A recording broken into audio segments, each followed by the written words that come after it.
무더운 여름 잘 보내셨는지요? 저는 대학원 1학기 수업을 마치고 고향으로 돌아가 2달 넘게 여러 가지 사역을 하다가 지난 금요일 날 돌아왔습니다. 특별히 올해 안동교회 선교팀과 뜻깊고 좋은 시간을 같이 보냈습니다. 안동교회 선교 비전 트립은 몽골 선교 현장을 다시 돌아보며 몽골 교회 지도자들, 몽골 교회 성도들을 섬기고 왔습니다. 이 귀한 시간을 통해서 국가와 언어 뛰어넘어 하나님 안에서 서로를 축복하며 격려하고 또한 서로의 믿음으로 강해지는 소중한 시간이었습니다. 파송한 안동교회와 파송받아 여러분의 마음과 헌신을 담아서 섬기고 온 모든 분들에게 감사를 드립니다. 오늘 저는 여러분과 정책과 신뢰라는 제목으로 하나님의 말씀을 나누려고 합니다. 성도 여러분은 어떤 환경과 상황에도 하나님의 은혜와 축복 속에 살고 있다는 것을 신뢰하시는지요? 성도 여러분은 어떤 환경과 상황에도 하나님의 현존을 믿고 신뢰하시나요? 성도 여러분은 어떤 환경과 상황에도 하나님의 보호하심과 도우심을 믿고 신뢰하고 계시는지요? 우리 신앙생활에 있어서 하나님에 대한 신뢰는 참 중요합니다. 왜냐하면 우리는 현재 여러 가지 환경과 주어진 상황의 영향을 받아서 내 신앙에 나의 삶의 나침반이 되지 못하고 환경과 상황에 이끌림을 받기도 합니다. 바울은 로마서 12장 1절 2절에 그러므로 형제들아 내 하나님의 모든 자비하심으로 너희를 권하노니 너희의 몸을 하나님의 기뻐하시는 거룩한 산 제사로 드리라. 이는 너희가 드릴 영적 예배니라.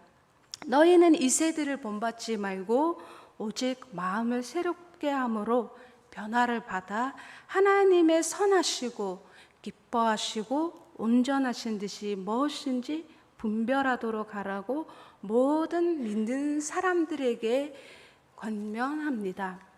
그러므로 하나님께서 오늘 우리에게 주신 말씀을 통해 우리가 환경과 주어진 상황에 이끌림을 받아 좌절하고 약해지는 것이 아니라 나를 구원하신 주님을 믿는 신앙으로 돌아가 나를 사랑하는 하나님에 대한 신뢰로 충만해지기를 바랍니다.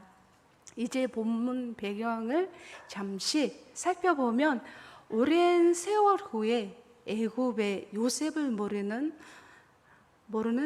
새로운 왕 바로의 통치가 시작되었고 이스라엘 백성들은 고난의 길로 걸어가는 삶이 그려집니다.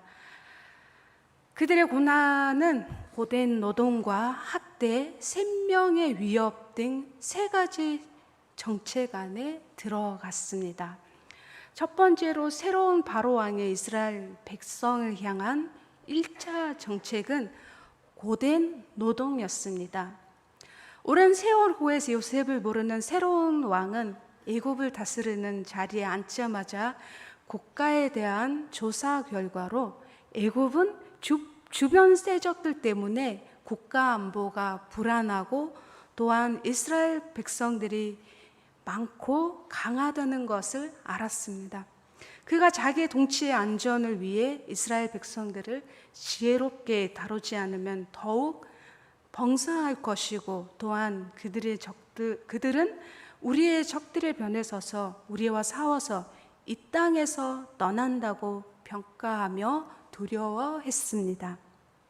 그러므로 새로운 바로 왕은 이스라엘 백성들이 생육하고 번성하여 강해지는 것을 막으려고 그들 위에 감독들을 세우고 강제 노동을 시키는 것이 그의 1차 정책의 핵심이었습니다. 고대 노동이 시작되고 이스라엘 백성들은 바로 왕의 양식을 저장하는 비돔과 람세스라는 두 성읍을 지었습니다. 양식을 저장하기 위해 지은 이 두 성읍은 열왕기상 9장 19절에 보면 군사적 의미를 지나고 있습니다. 역사적으로 애굽은 히타이트 왕국의 위협과 가나안의 반란에 맞서려고 나일강 삼각주에 방아 진지를 갖추고 그곳에 살고 있었던 반유목민들의 인력을 이용했다고 합니다. 새로운 왕 바로의 1차 정책에서 국가 안보를 위한 성읍을 만드는 일은 성공했으나 노동으로 그들의 생육하고 번성하는 것을 막으려는 정책은 실패했습니다. 왜냐하면 그들은 억압을 받을수록 더욱 번성하고 널리 퍼졌습니다. 이것은 어떤 의미일까요? 현대 몽골 교회가 세워진 지 대략 30년 넘었습니다. 1980년 후반부에 하나 둘로 세워진 교회들이 이제 도시에서 지방으로 흩어져 약 600개 넘었습니다. 인구의 3%가 들어가고 있습니다. 지금부터 5년, 6년 전에는 몽골 정부는 기독교인들의 수가 늘어난다는 것을 파악하고 교회 허가를 어렵게 만들고 또한 교회 등록 관련 요구사항을 너무나 많이 요구했습니다. 전보에 등록된 교회 수는 늘지는 못했지만 하나님의 은혜와 복음으로 믿는 무리들의 속에 날마다 늘어나고 있습니다. 지난 30년 동안 정보 관계자들과 동시에 일반 국민들은 기독교인들이 신앙으로 살아가는 것을 지켜보고 이제 사회에서 긍정적으로 평가하고 있습니다. 이에 한 가지 간증은 현 대통령이 공식적으로 기독교 지도자 50명을 부임하자마자 대통령 군정으로 초대했으며 저도 그 자리에 함께 하게 되었습니다. 대통령께서 기독교인들이 사회에 그치는 좋은 영향력을 나누면서 세 가지를 부탁했습니다. 하나는 나무 심는 일을 책임감 있게 참여해 달라고, 다른 하나는 개개인의 자기 개발과 사회 봉사에 지금까지 참여한 것처럼 수고해 달라는 부탁이었습니다. 이것은 사회에서 약한 것처럼 보이는 기독교인들의 수가 늘어나 보이지 않지만 강한 힘을 가지고 있다는 것을 인정하고 증거하기도 합니다. 하나님의 은혜로 현대 몽골 교회는 곳곳에 흩어져 번성하고 강해지고 있습니다. 이제 본문에서 우리가 생각해야 할 것은 비록 하나님의 백성이 고된 노동과 억압으로 삶이 힘들었지만 그들은 모든 것을 주관하시고 약속을 이루어 가시는 하나님의 축복과 인내 가운데 살았다는 말씀입니다. 하나님의 약속이라는 말씀 속에 맹세, 복주다는 의미가 있습니다. 하나님께서 창세기 12장에 아브라함과 약속했지만 그 후로 그의 아들을 번제로 드리렸던 장소에서 창세기 22장에 그가 한 맹세가 나옵니다. 16절에 보면 여호와께서 이르시기를 내가 나를 가리켜 맹세하노니 내가 이같이 행하여 내 아들 내 독자도 아끼지 아니하였은즉 내가 네게 복을 주고 네 씨가 그게 번성하여 하늘의 별과 같고 바닷가에 모래와 같게 하리니 그 대적의 선문을 자지하리라. 또 내 시로 말미암아 전하 만민이 복을 받으리라. 이는 네가 나의 말을 준행하였음이라라고 하나님께서 아브라함과 약속했습니다. 이 약속에 대한 말씀의 의미를 하버드 대학교 존 엘 어스튼 학자님께서 하나님께서 자기 입을 통해 이스라엘의 미래에 관한 자신의 의무사항을 부여하고 있다고 말한 바가 있습니다. 그리고 복주다는 말은 단순히 호의적인 소원만 아니고 삶에 힘을 부여하는 것, 생식력, 출산, 재생산과 연결이 되어 있다는 의미를 가지고 있습니다. 그러므로 오늘 우리는 삶 속에 겪고 있는 아픔과 고난, 어려움들이 해결되지 않는 것 같아도 포기하고 좌절하지 말아야 할 것은 우리는 여전히 하나님의 맹세, 축복과 인애 가운데 살고 있다는 것을 다시 생각하고 여러분의 신앙이 하나님을 향한 신뢰로 강해지기를 바랍니다. 두 번째로 바로 왕의 이스라엘 백성을 향한 2차 정책은 남자아이들을 태어난 즉시 죽이는 일이었습니다. 이제 새로운 바로 왕은 십보라와 부하라는 히브리 산파들을 불러 아들이면 죽이고 딸이면 살려주라는 명령을 내리게 됩니다. 그러나 그들은 바로 왕을 두려워하지 않고 남자아이 모두를 살렸습니다. 바로 왕은 이스라엘 백성에 대한 2차 정책이 실패를 하자 그는 히브리 산파들을 불러서 어찌하여 너희가 명령대로 행하지 아니하느냐라고 그들의 책임을 추궁합니다. 이때 히브리 산파들은 히브리 여인들은 애굽 여인과 같이 아니하고 건강하여 우리가 가기 전에 해산했다고 바로 왕에게 설명했습니다. 사실은 이 두 산파들은 하나님을 두려워하고 애굽 왕의 명령을 어겼습니다. 그들의 바로 왕을 두려워하지 않는 이 용기는 어디에서 왔을까요? 그것은 그들의 신앙이 야훼 하나님께서 그 상황에 현존하고 계신다는 것을 신뢰하고 믿었기 때문입니다. 그들은 생명의 주인이신 그리고 모든 것을 주관하시는 하나님을 경외했고 하나님께 쓰임을 받았습니다. 하나님은 산파들을 통해서 이스라엘 백성들에게 은혜를 주셨고 그 백성은 더욱 번성하고 힘이 있는 민족이 되었습니다.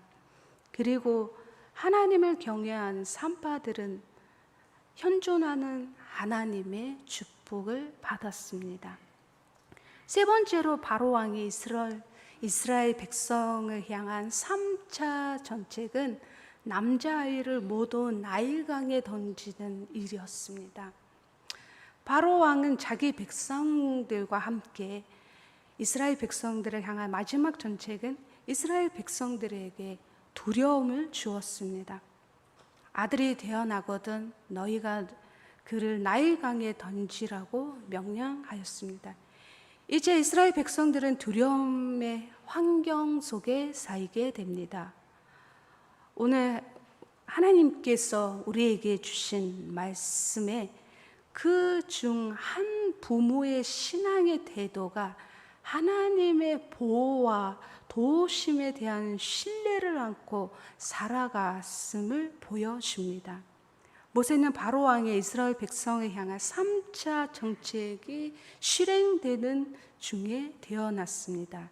본문 말씀 2장 2절 3절에 보면 그의 부모님은 아들이 잘생긴 것을 보고 석 달 동안 숨겼습니다.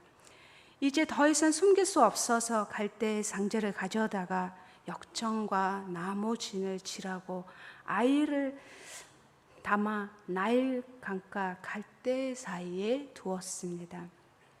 여기서 우리는 그들의 믿음은 좌절과 포기가 아닌 하나님을 향한 신뢰였다는 것을 알 수 있습니다.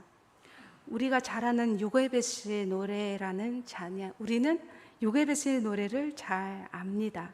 3년 전에 CBS 방송에서 요게베스의 노래를 작곡한 영병환 작가님이 출연하여 이 노래에 대한 이야기를 나눴던 것을 봤습니다. 영 작가님이 아내가 첫 아이를 낳은 후에 둘째를 임신했지만 유산했다고 합니다. 그 후에 그의 아내는 쌍둥이 아이를 임신하게 되었답니다. 보통 아이들은 40주, 쌍둥이들은 36주부터 자연으로 혹은 수술을 통해 출산하게 되는데, 이 작곡가님 아이들은 29주 5일에 태어났다고 합니다. 태어날 때부터 두 아이가 뇌출혈이 있었고 배가 좋지 않아서 신생아 중환자실에 45일, 47일 입원했다고 합니다.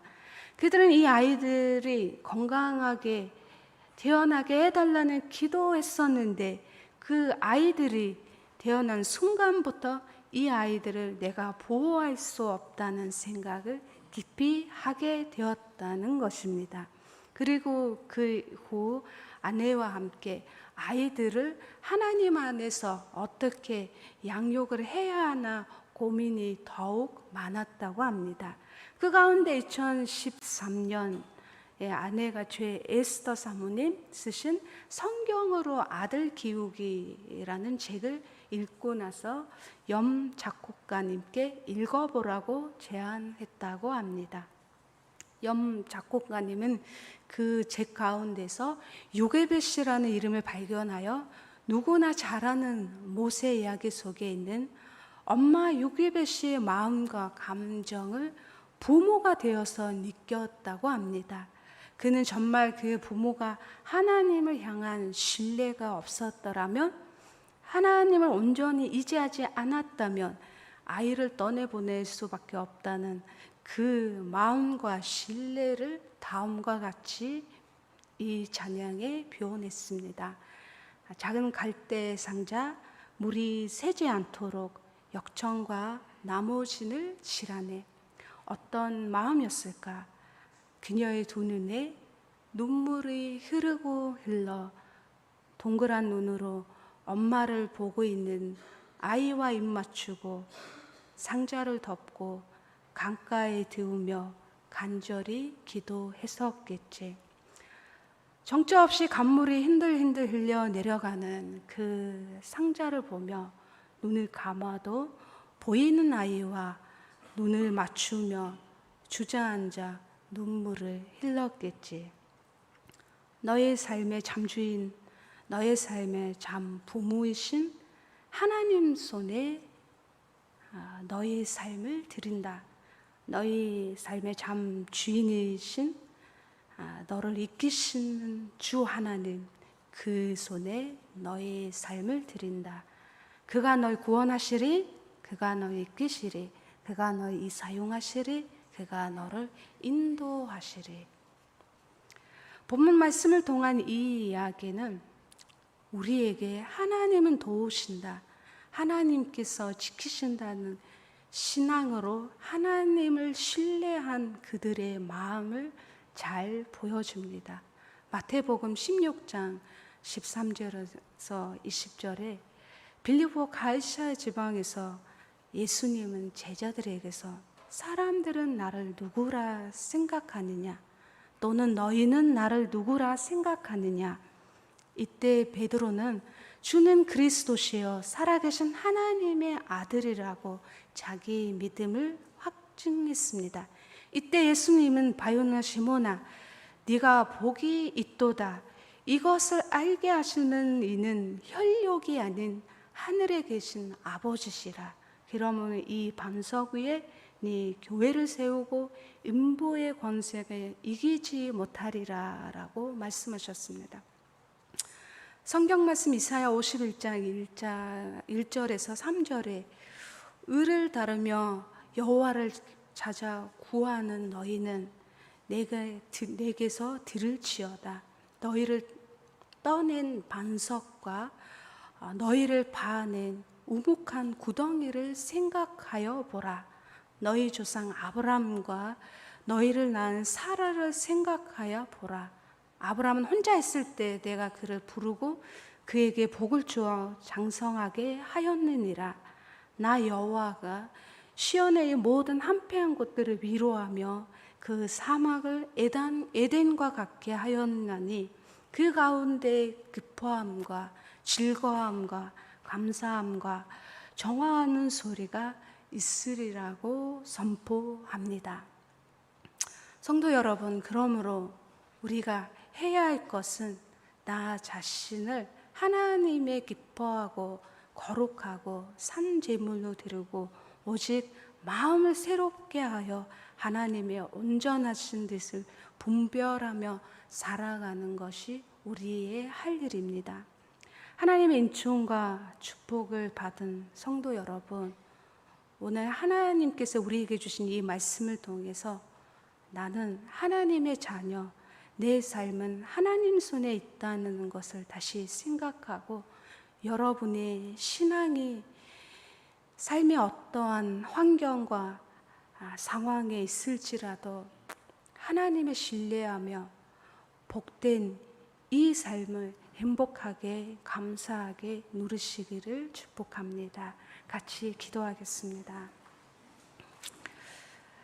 역사를 주관하고 온 세계를 다스리시는 하나님 아버지, 이 시간 주의 거룩한 선전에 잠대고 유일하신 하나님을 예배하며 섬길 수 있는 은혜를 주셔서 감사드립니다. 어제도 오늘도 함께 하시고 장차에 함께 하실 하나님을 찬양합니다. 이 시간 우리는 하나님께로 내 신앙을 돌립니다. 하나님, 이 시대의 어떤 환경과 상황 속에 이끌려 가지 않고 오직 하나님을 신뢰하며 살아갈 수 있도록 인총을 베풀어 주옵소서. 예수님 이름으로 기도드립니다. 아멘.